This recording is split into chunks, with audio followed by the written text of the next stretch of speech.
Bonjour, bonsoir, chères toutes, chers tous. Heureux de vous retrouver dans cette nouvelle aventure capsulaire. Aujourd'hui, nous allons parler d'un sujet occulte, d'un sujet tabou, d'un sujet dont la plupart des personnes, pas tout le monde, mais au moins 99% de personnes, n'en comprennent absolument rien du tout. Mais un sujet d'envergure. Un sujet effrayant, troublant, déroutant, psychédélique. Un sujet qui fait peur, qui fait froid dans le dos.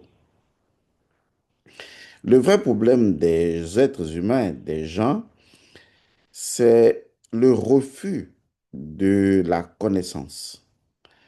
Parce que si vous refusez directement ou indirectement par vos choix, conscients ou inconscients, le chemin de la connaissance, il est très nettement clair que vous allez développer des pathologies psychologiques qui ne seront que évidentes, puisque vous démontrerez votre ignarissime et cela ne fera que aggraver votre existence quotidienne.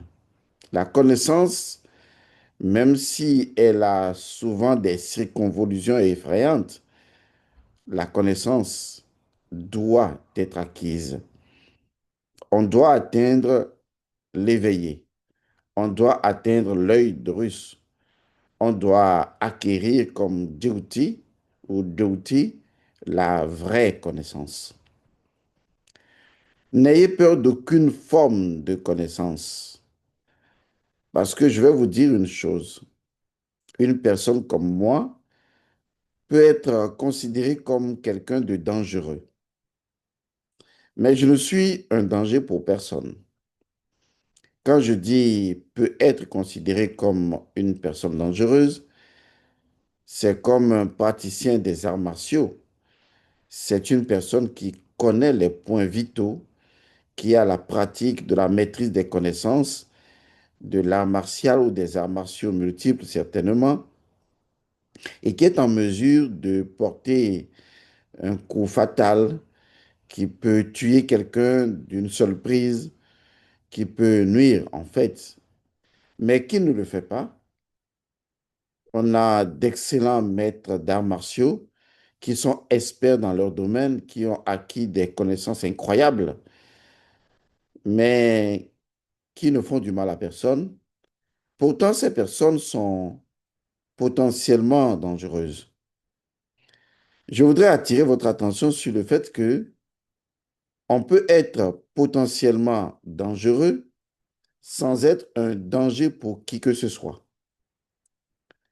Il est donc important de savoir que vous pouvez acquérir toutes les formes de connaissances et acquérir en même temps la lucidité d'esprit de pouvoir en faire usage sans nuire à personne.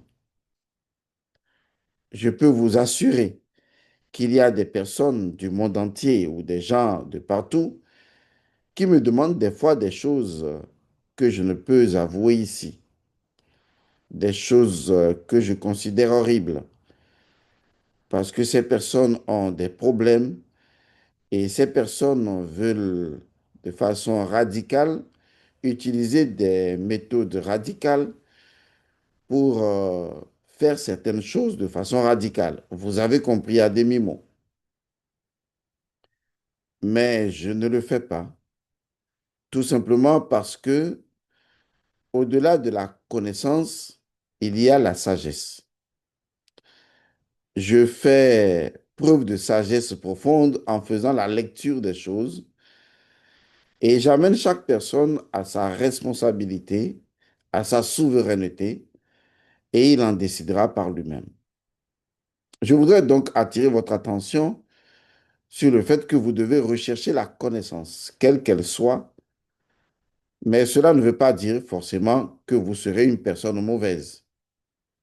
Lorsque moi, j'ai appris les arts martiaux jusqu'à être ceinture noire de troisième niveau, je ne peux pas faire du mal à quelqu'un, sauf si je suis en danger, certainement, Et là encore, il faudrait que j'apprécie.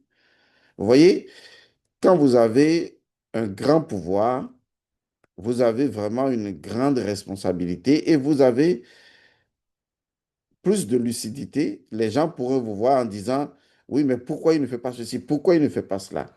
Les petites gens ont toujours l'habitude de faire ce genre de conneries.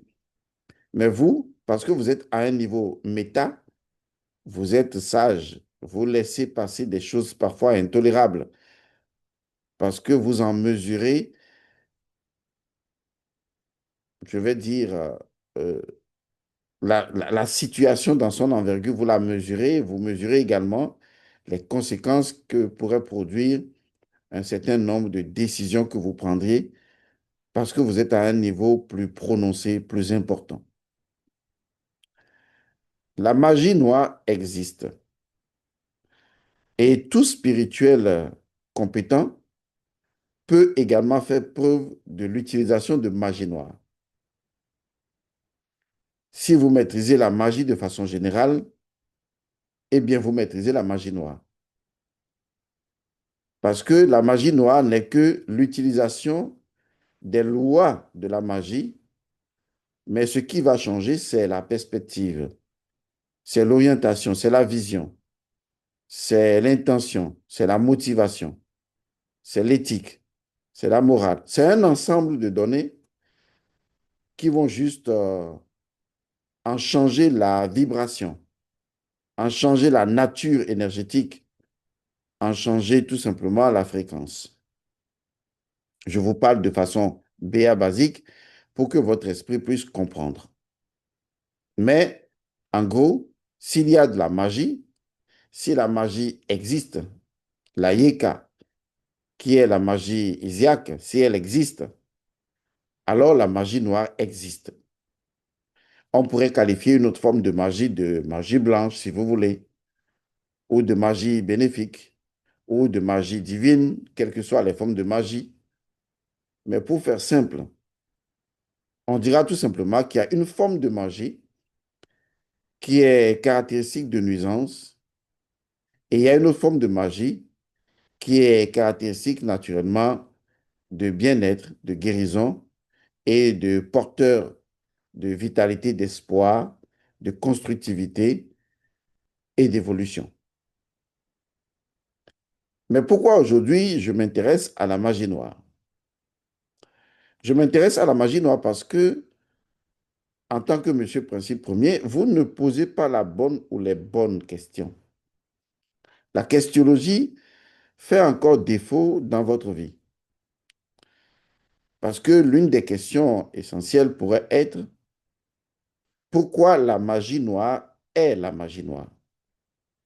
Cela nous renvoie naturellement à rechercher le principe premier de la magie noire, le code premier de la magie noire. Qu'est-ce qui fait que la magie noire est la magie noire?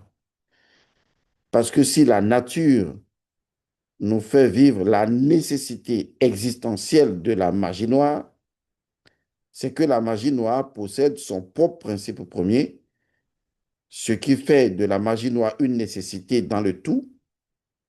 Et peut-être que c'est nous qui ne comprenons pas bien. C'est peut-être que c'est vous qui ne comprenez pas bien.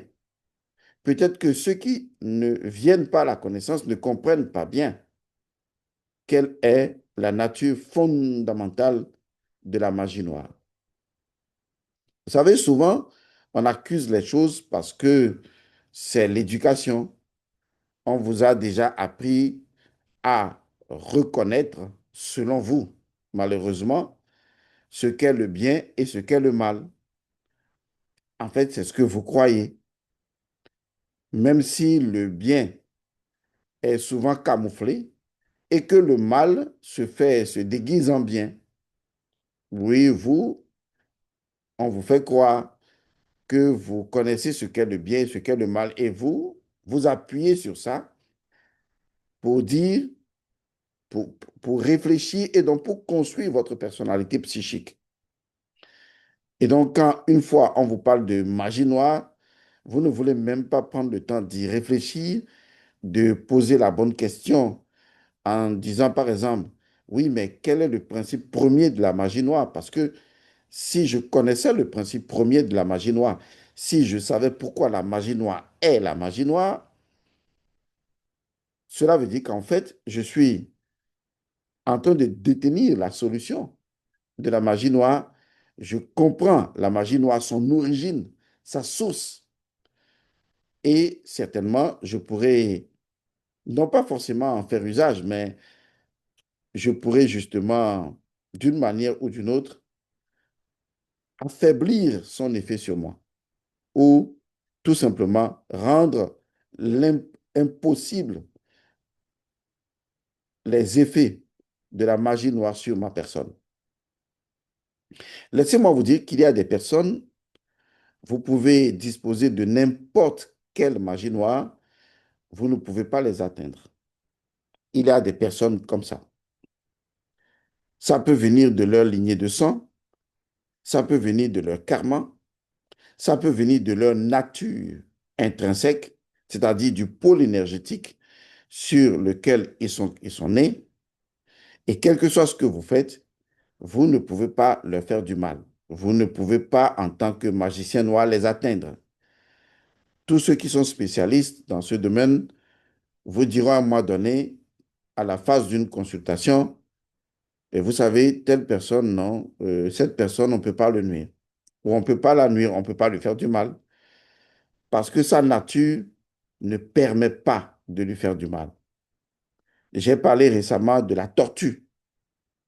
C'est comme vouloir faire du mal à la tortue, du moins la tortue dans sa dimension symbolique qui représente l'identité du principe qui contient le maléfice.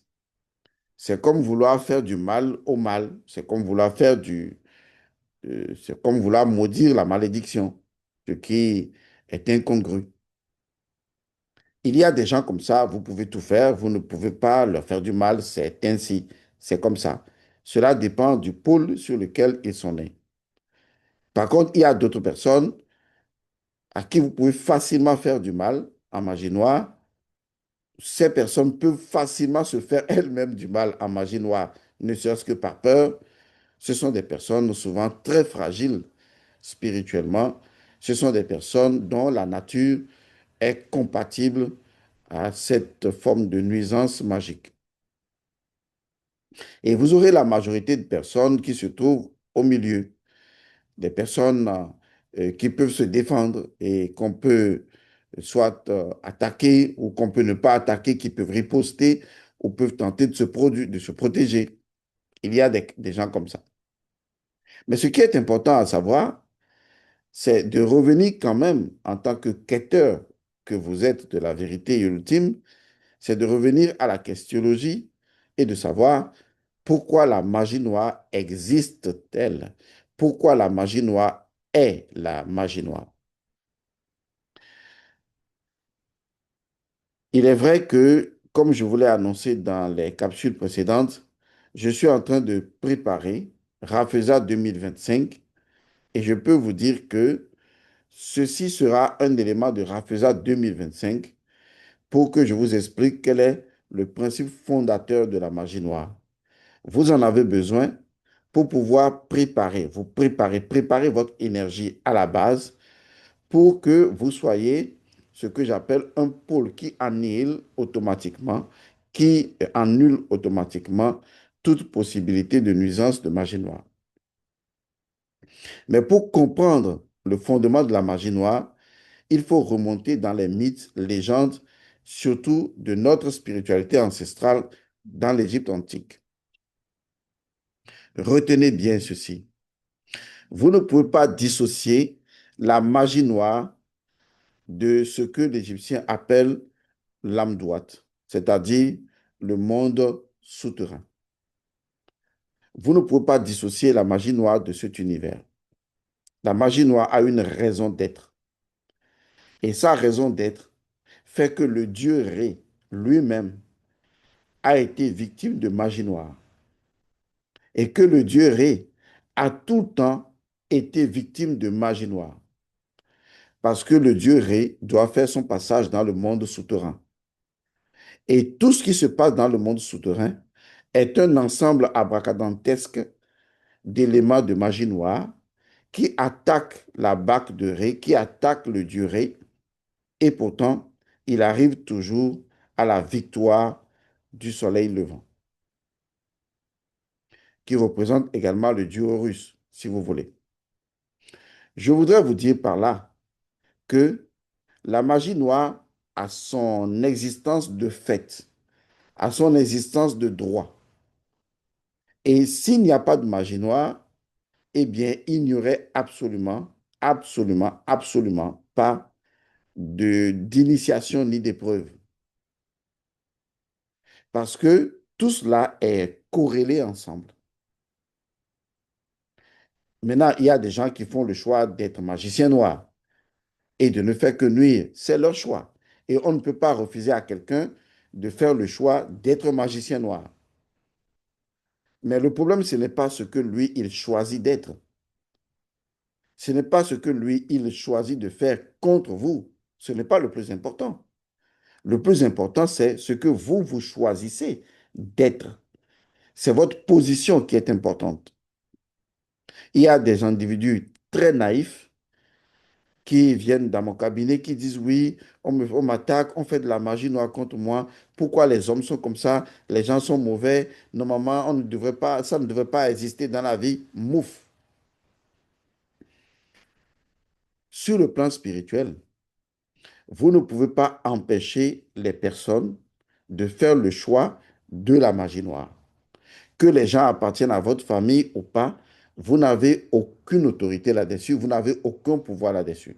Certes, vous pouvez souhaiter qu'il n'en soit pas ainsi, que des gens de votre famille n'aillent pas dans la magie noire. Vous pouvez le souhaiter, mais cette décision ne vous revient pas.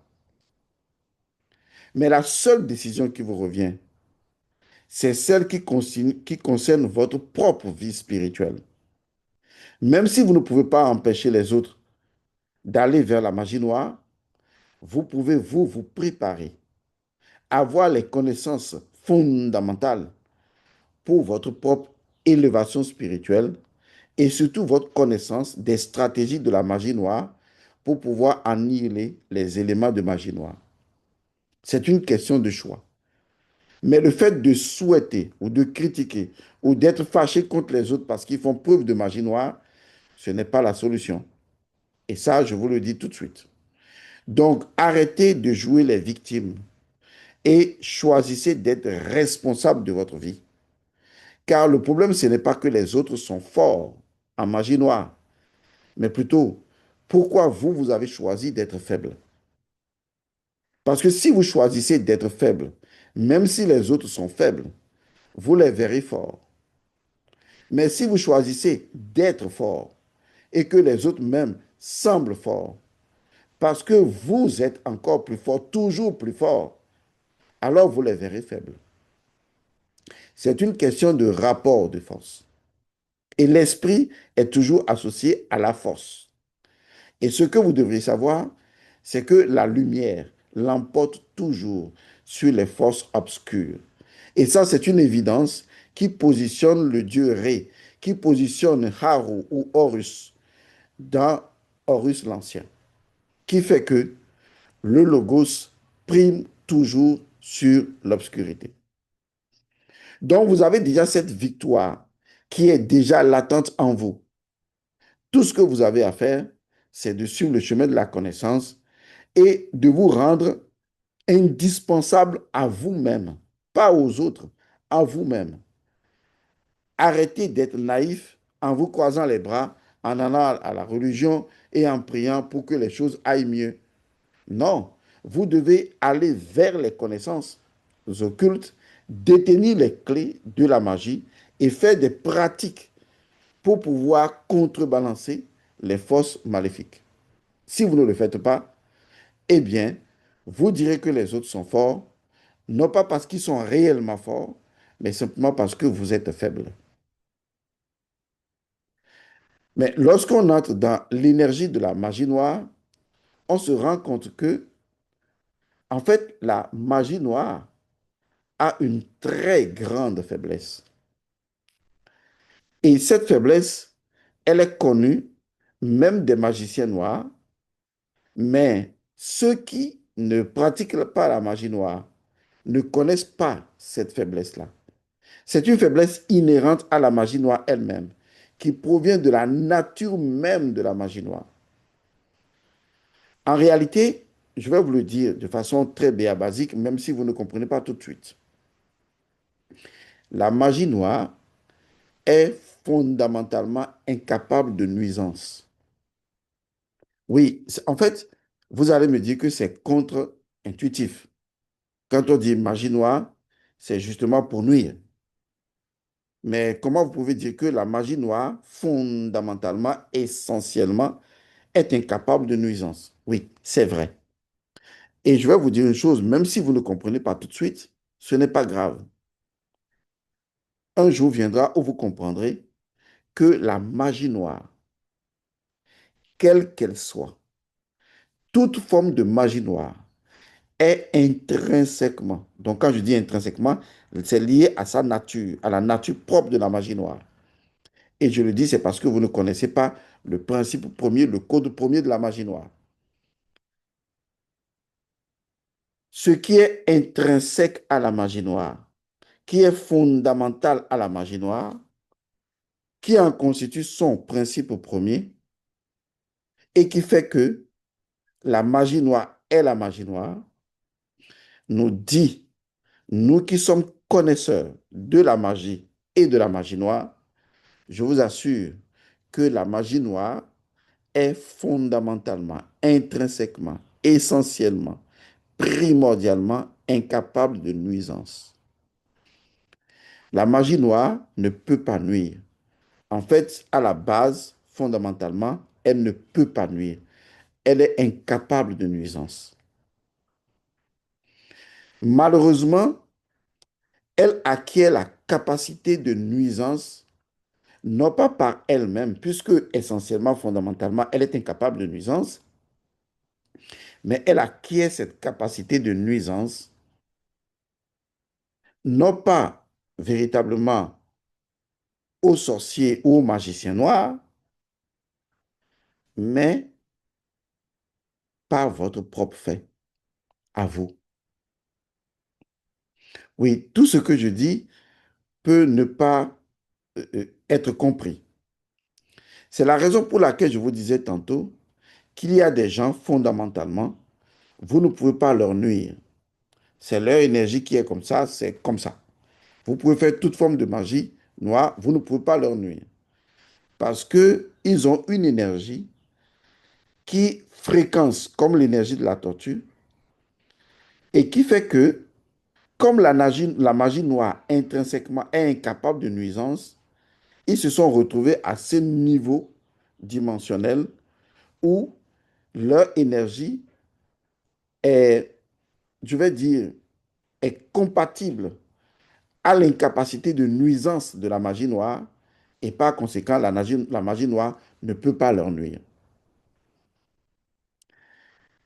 Et une fois que vous arrivez à comprendre ça, une fois que vous savez que la magie noire est incapable elle-même de nuisance, la seule chose à rechercher pour vaincre la magie noire, c'est de savoir comment est-ce que vous lui donnez sa capacité de nuisance. Car la capacité de nuisance de la magie noire ne provient pas de la magie noire intrinsèquement, mais cela provient de vous. Certes, cela peut être utilisé par un magicien noir, mais même dans ce cas, cela provient de vous. Vous ne pouvez pas comprendre parce que vous ne comprenez pas pourquoi est-ce que ou comment est-ce que le Dieu Ré arrive toujours à sortir de l'âme droite et à atteindre le point de sa propre victoire. Parce que vous ne comprenez pas comment est-ce possible que Horus arrive toujours à avoir le dessus sur le dieu Seth. Et que la formule égyptienne a toujours été Horus a toujours vaincu Seth, ce qui a donné naissance à la formule Oura. C'est ça le sens de la formule Oura. Horus a toujours vaincu le dieu Seth. Il en sera toujours ainsi. Et ça ne changera absolument pas. Parce que justement, quelles que soient les tractations de nuisance possibles que le dieu Seth essaie d'une manière ou d'une autre d'avoir comme emprise sur Horus, il n'y arrive pas parce que on ne peut pas nuire à Horus. Et lorsque Horus arrive à une capacité où il réalise l'impossibilité de la magie noire à le nuire, Horus victorieux de Horus l'Ancien s'impose parce que Horus est l'enfant de Osiris. Oui, la clé, c'est Osiris. La clé, c'est le code Osiris. La clé, c'est le principe Osiris. C'est ce qui rend impossible. C'est ce qui fait que la capacité de nuisance de la magie noire n'existe pas. Il n'y a pas de possibilité pour la magie noire de nuire à quelqu'un. Maintenant, vous pouvez rendre cela probable. Vous pouvez rendre cela possible et probable par votre propre fait. Je vais vous aider à travers un petit rituel. Même si vous ne comprenez pas tout de suite, comme je l'ai dit, nous allons au cours de Rafeza 2025 vous expliquer quel est le principe premier de la magie noire et comment est-ce que la magie noire est incapable de nuisance intrinsèquement, parce que cela vous permettra de savoir comment vous préparer et comment préparer votre énergie de telle sorte que vous ne pouvez pas être nuit, si l'expression existe. Je vais néanmoins vous donner une pratique magique. D'accord? Et cette pratique magique, ne la voyez ni en magie noire, ni en magie blanche. C'est juste de la magie. Maintenant, le résultat final que cela produira dépendra de la personne contre qui la magie est dirigée. Vous voyez déjà là où je veux aller. Je pèse bien mes mots. Il y a une forme de magie lorsqu'on la met en mouvement. Cela peut être considéré comme visiblement un acte de magie noire, mais en réalité, je voudrais vous démontrer par là que l'effet de magie noire ne provient pas forcément de celui qui a initié cette forme de magie, mais de celui contre qui cette forme de magie a été initiée. Et donc, c'est lui qui va créer la magie noire par le fait, par son propre fait, même si ce qui est dirigé contre lui, a priori, ressemble à de la magie noire, mais qu'au départ, n'avait absolument aucun effet de nuisance. Je donne cette méthode pour que vous compreniez ce que c'est que la magie noire en essence. Par exemple, quelqu'un pourrait prendre votre nom et décider de vous envoyer des malédictions. On est d'accord. Ça, c'est de la magie noire. Je prends un exemple bien basique hein, pour qu'on ne rentre pas dans les complications. Et donc, un exemple bien basique, la personne prend votre nom, votre photo et décide d'orchestrer un ensemble de rituels et de vous envoyer des malédictions. Donc, visiblement, c'est de la magie noire, n'est-ce pas? OK. Quelqu'un d'autre peut prendre votre photo, votre nom et prénom et décide de vous envoyer de la lumière. Vous appelez ça magie blanche. On est d'accord. Et si en réalité, celui qui vous envoyait la malédiction n'envoyait pas réellement de la magie noire, mais n'envoyait que de la magie, et que, en fin de compte, la magie noire ne se révélera que compte tenu de votre propre attitude à vous. De même, quelqu'un pourrait envoyer de la magie blanche vers vous et que, eh bien, cette forme de magie blanche envoyée vers vous, vous la recevez par votre fait, parce que vous y êtes favorable. Est-ce que vous voyez? Je fais cet exercice pour vous amener à prendre conscience, même si pour le moment, puisqu'il nous faudra, quand je vais lancer ça dans Rafeza 2025, il nous faut faire plusieurs conférences, comme on le fait d'ailleurs dans les Rafeza, pour vous expliquer, étape par étape, comment est-ce que cela fonctionne, pour que vous vous sentiez enfin en sécurité. Parce que la connaissance qui conduira vers la sagesse est quand même le seul outil sécuritaire véritable. Puisque quand j'ai la connaissance d'une chose, certaine chose, je n'en ai plus peur. Et le fait que je n'en ai plus peur constitue déjà à 50% une victoire sur moi-même. Car ma plus grande faiblesse vient du fait de ma propre peur. Et donc, j'en viens à l'exercice que je vais vous donner, ou si vous voulez, un rituel que je vais vous donner. Ce rituel, considérez-la comme une plainte qui est envoyée vers le monde des morts. D'accord? C'est une cérémonie, un rituel qui existe. Envoyer une plainte vers le monde des morts. Vous voyez déjà là qu'il serait très difficile de qualifier cela de magie noire ou de magie blanche. Parce que je peux décider, moi, vous ou n'importe qui, décider d'envoyer une plainte dans le monde souterrain, une plainte dans le monde des morts. Spécifiquement, le monde souterrain est large hein, et varié en population, mais je décide spécifiquement d'envoyer eh bien, une plainte à l'endroit des morts contre une personne dans le monde souterrain. Est-ce que vous voyez? Qu'est-ce que cela signifie précisément? Cela signifie tout simplement que je fais appel au monde des morts, qui est un monde essentiel dans le jugement du défunt, qui arrive après sa mort, mais cette fois-ci, je ne le fais pas anticipation et j'envoie l'individu devant le monde des morts d'où il passera inévitablement tôt ou tard, mais je l'envoie par avant, par devant, et j'interpelle les morts dont les yeux font la lecture d'un certain nombre d'énergies à l'endroit d'une âme humaine qui est envoyée dans le monde des morts. Le mort ou les morts vont juger la personne avant même le jugement du défunt. Est-ce que vous comprenez? Et donc, jusque-là, si vous analysez bien, je ne fais rien de mal. Du moins, si on analyse innocemment la situation, j'ai le droit de porter plainte contre une personne et de diriger cette plainte dans l'une des trois régions essentielles.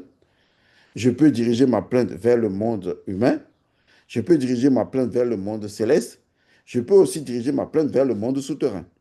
J'en ai la liberté, j'en ai la latitude, c'est normal. Mais on va me demander, mais pourquoi tu ne l'envoies pas dans le monde divin? Mais on pourrait poser aussi la question de savoir pourquoi ne l'enverrais-je pas dans le monde souterrain? Puisque les trois dimensions généralement connues font partie de l'identité de l'individu, de moi, de vous et de toute espèce. C'est comme si je décide de porter ma plainte à telle structure au lieu de telle structure. C'est un choix. Mais dans tous les cas, le jugement sera le même. Seulement, en réalité, je choisis simplement une voie qui pourra être qualifiée plus tard de magie noire, mais qui ne sera pas de mon fait directement, mais qui sera du fait de la personne compte tenu de sa propre culpabilité. Et donc, voici un exemple très simple.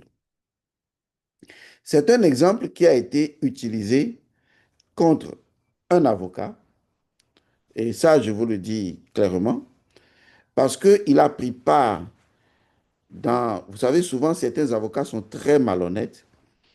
Il a pris part dans une situation, il a joué un double jeu, et donc la personne mécontente a décidé d'orchestrer ce type de rituel, c'est-à-dire porter une plainte à l'endroit du monde des morts. Alors, Comment est-ce que cela se passe généralement? La plainte se fait avec un élément physique très simple, un pagne. Le pagne a une relation très intrinsèque avec la femme et surtout avec la sorcellerie. Parce que le pagne est lié à une énergie fondamentale en Égypte antique qu'on appelle l'énergie de Neheb-Kaou, celle qui lie les cas, et qui a également une double nature, une nature de reliaison des cas, mais qui a également une nature du serpent qui va se contorsionner et qui va étouffer. Et donc, le pagne est représentatif de tout ce qui est secret, de l'interface des mondes associé à la femme. Le pagne est ce qui tisse les liens entre les dimensions spirituelles. Le pagne a une valeur très importante en spiritualité et souvent on donne le pagne pour éviter la sorcellerie. Et donc, qu'est-ce qui s'est passé ou qu'est-ce qui va se passer? Je ne vais pas revenir à son cas puisque son cas a été réglé. Oui, je suis désolé de le dire comme ça, mais c'est comme ça. Alors, je vous donne l'exemple de ce qui se fait. Alors, il suffit donc de prendre un pagne, d'acheter un pagne neuf dans un magasin, dans une boutique, vous avez un pagne. Ensuite, vous venez à la maison et vous étalez le pagne complètement ouvert à même le sol. Mais une fois que le pagne est déplié complètement ouvert, il faut que vous prépariez votre plainte, ce que vous voulez concrètement. Donc, vous avez le nom de la personne et ce que vous lui reprochez. Et donc, tout ce que vous avez à faire, le pagne bien étalé à même le sol, c'est de commencer à marcher sur le pagne, pieds nus. Généralement, vous-même nus. Donc, vous allez marcher sur le pagne dans le sens des aiguilles d'une montre. Ça veut dire que vous allez tourner en rond sur le pagne. Vous voyez, vous allez marcher de façon circulaire sur le pagne. Vous allez faire, le pagne est certainement carré. Vous allez marcher à l'intérieur du pagne en cercle, mais dans le sens des aiguilles d'une montre. Et pendant que vous marchez dans le sens des aiguilles d'une montre, vous devez répéter votre plainte à l'endroit de la personne. C'est-à-dire, je donne un exemple, telle personne m'a fait quelque chose, etc. Eh bien, je viens vers le monde des morts, j'appelle donc le monde souterrain, j'appelle le monde des morts, j'appelle à témoin tous les morts, tous les défunts, à venir me rendre justice à l'endroit de telle ou telle ou telle ou telle personne. Et donc, vous répétez cela autant de fois que vous le souhaitez, mais en tournant dans le sens des aiguilles d'une montre pendant que vous êtes nu. Vous faites cette situation en toute conscience parce que vous êtes en train de créer à l'intérieur du pagne une énergie claire. On peut dire que c'est une énergie reptilienne, ce que vous voulez, mais c'est une forme de géométrie qui va créer une forme de, de, de, de renforcement de votre propre énergie dans un espace bien défini. Car il est prouvé hein, que quand une chose tourne sur elle-même, eh bien, son énergie se centralise, surtout en allant dans le sens des aiguilles d'une montre, puisque c'est le sens de la centralisation, le sens contraire étant le sens de la décentralisation. Et donc, quand vous tournez dans le sens des aiguilles d'une montre, et que posément, hein, pas de façon pressée, vous prononcez l'invocation, vous prononcez cela. Et de temps en temps, à l'intérieur du cercle que vous tracez, vous devez faire, enfin, on dit souvent cracher, mais pas vraiment cracher, vous devez faire comme le fait de consacrer la parole que vous-même vous prononcez et vous le faites à l'intérieur de ce cercle. Vous pouvez faire cela pendant je vais dire n'importe quoi, 30 minutes, si vous voulez, parce que ce que vous voulez est cher pour vous. Une fois que vous avez fini ce premier procédé, vous avez un autre procédé à suivre. Vous devez prendre l'écorce d'un arbre. Ça peut être d'un baobab, d'un arbre centenaire, si vous voulez. En tout cas, d'un arbre ancien. Vous prenez une partie de l'écorce, ou vous prenez l'écorce. C'est là où la chose devient très intéressante. Vous allez écrire dans le paille à l'intérieur du cercle. Vous allez me dire, mais oui, mais on ne peut pas écrire avec l'écorce. Oui, en fait, je vais vous expliquer. Vous allez écrire à l'intérieur du cercle. Vous allez écrire à l'intérieur du cercle. Vous allez écrire. Parce que ce que vous allez écrire, vous ne le verrez pas vous-même. Parce que vous l'écrirez avec l'écorce. Et il n'y aura pas de trace pour que vous-même vous dites, j'ai lu. Mais vous n'écrivez pas pour vous. Vous écrivez aux morts. Vous écrivez au monde souterrain. Si votre destination est adressée directement au monde des morts, puisque le monde des morts, ce n'est qu'une station parmi d'autres stations du monde souterrain, vous l'envoyez, vous écrivez à l'intention. Vous voyez, c'est dans l'intention, pour l'attention du monde des morts. Eh bien, vous l'écrivez. Tenez-vous tranquille. Écrivez seulement. Le monde des morts et les morts liront. Parce que tout ce que vous écrivez même, et que vous n'avez pas d'encre pour l'écrire, c'est écrit. Dans le monde astral, c'est lisible. Ça se lit. Donc, vous écrivez à l'intérieur du panier. Vous écrivez le nom de la personne. C'est son nom. La personne s'appelle tant, tant, tant et tant. Je ne vais pas donner un nom pour que ça tombe sur quelqu'un. La personne s'appelle A et puis F, si vous voulez. C'est son nom et prénom. Vous l'écrivez. Maintenant, vous prenez le temps et vous écrivez à l'intérieur du pain, comme si vous aviez un stylo, mais cette fois-ci, c'est l'écorce. Et vous avez toute votre intention dedans. Vous écrivez ce que vous voulez. Vous venez vers le monde des morts, destiné à l'endroit des morts, de tous les morts, du monde souterrain, etc., etc.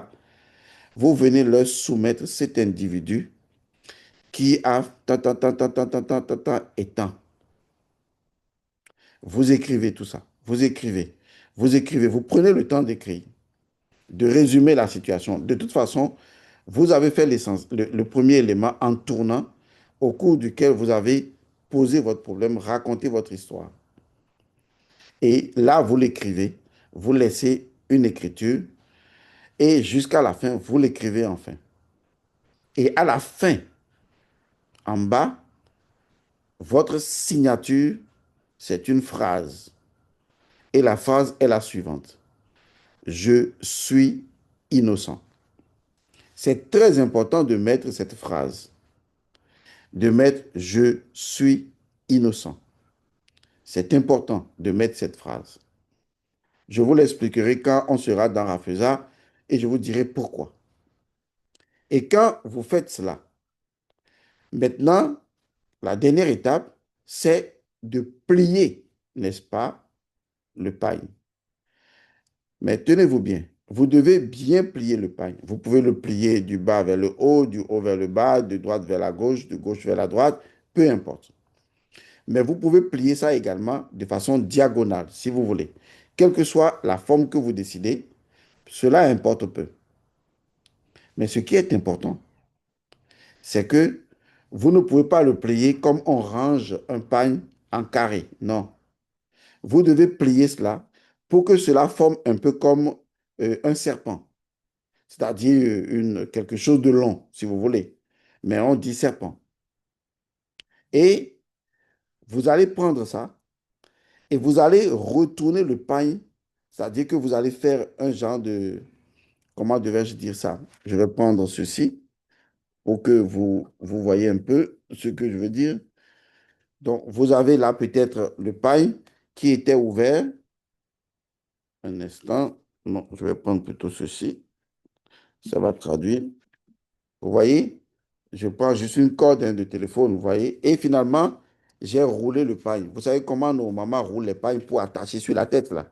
Vous roulez le paille comme ça, et maintenant, vous tournez le paille sur lui-même, d'accord, tout au moins 3 fois, et à la fin, vous allez devoir attacher les deux bouts. Vous voyez, vous allez attacher les deux bouts. C'est comme si vous créez un labyrinthe. Vous attachez les deux bouts, vous attachez bien. Et donc, vous avez quelque chose qui est tourné sur lui-même. C'est une forme originaire de Nehebkaou. Vous tournez ça et vous attachez le bout. Est-ce que vous voyez?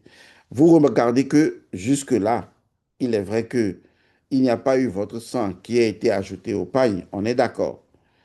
C'est parce que je ne veux pas vous donner certains autres secrets. Vous remarquez que également, je n'ai pas donné d'éléments précis sur l'écorce. Je vous le dirai plus tard. Mais je vous donne l'élément de base. Et donc, vous prenez cela et vous attachez le bout. Vous l'avez attaché solidement. Juste le bout. Comme si vous attachez la tête et la queue du serpent. C'est une imagination. Et c'est cet élément-là que vous allez déposer sur le tombeau d'un parent à vous. Si vous n'avez pas de parent, vous pouvez le déposer sur n'importe quelle tombe ou dans n'importe quel endroit, mais d'un cimetière. Sans oublier, bien sûr, l'écorce que vous déposez là-dessus. Et rappelez-vous, pour y mettre juste à côté, eh bien, de l'eau. Je vous conseille de mettre de l'eau. D'autres peuvent mettre, par exemple, une boisson alcoolique. Tout dépend de la virulence que vous voulez associer aux éléments. Vous pouvez mettre aussi autre chose, tout dépend. Je vous donnerai les détails sur ça.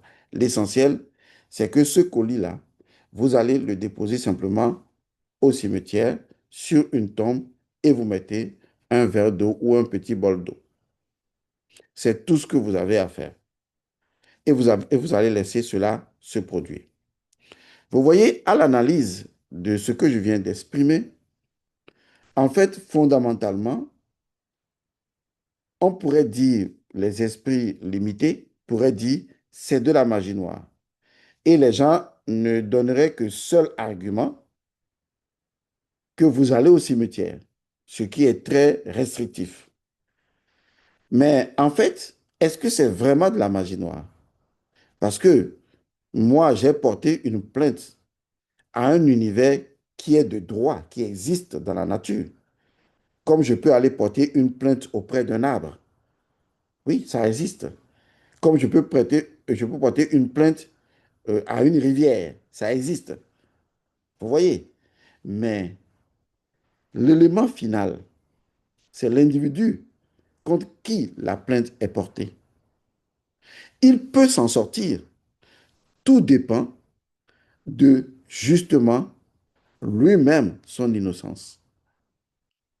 S'il ne s'en sort pas, cela veut dire que quelque part, ce n'est pas ma magie qui lui a fait nuisance, c'est qu'en fait, il a été tout simplement jugé et il a été reconnu coupable parce que lui-même, son âme n'a pas pu se défendre. Vous voyez, c'est très délicat.